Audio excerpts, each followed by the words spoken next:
Ta slika kaže, kako kri teče skozi tkivo in tukaj vidimo na tej strani, tlele, ki vidite rdeče ali pa modro, pa tukaj tudi, da se je ena žila, ki prekrvljuje možgane, zaprla in to tkivo ima zdaj izpad pretoka krvi in to je v bistvu možganska kap. Se pravi, možganska kap nastane tako, da se žila zapre, pretok krvi v možgane se ali popolnoma prekine, kar ni običajno. Običajno je bolj to, da se kritično zmanjša in to zmanjšanje pretoka lahko čez nekaj ur povzroči popolno nekrozo možganov. Se pravi, da možgani popolnoma odmrejo v tem predelu. Pacienti naenkrat ne morejo ničesa početi z možgani, kar so prej lahko.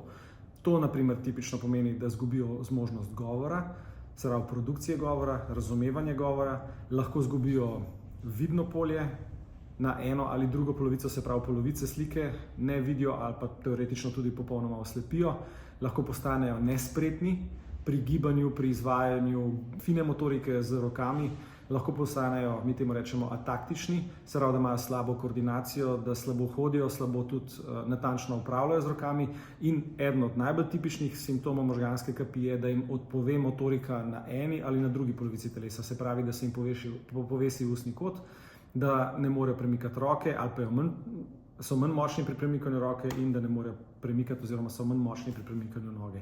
In taki ljudje pogosto ne morejo hoditi. Najbolj pomembno je to, da laiki, ki so ponavadi prisotni ob takem človeku, to prepoznajo kot možganska kap, kličejo 112, najavijo urgentni službi, da imajo tukaj bolnika, ki je doživel možgansko kap, sami ne rabijo čisto nič narediti svojci, razen to, da poležejo bolnika in počakajo na prihod rešilca. Za svojce oziroma za laike je dobro, da si zapomnijo, kdaj so ti simptomi nastali. Za nas je zelo pomembna točno ura nastanka simptomov, zaradi tega, ker pol od tega je odvisno zdravljenje naprej. Danes je možganska kap, če pacienti pridejo dovolj hitro k nevrologu, lahko učinkovito zdravi, ampak tle je pomemben stavek vmes urinjen, če pridejo dovolj hitro.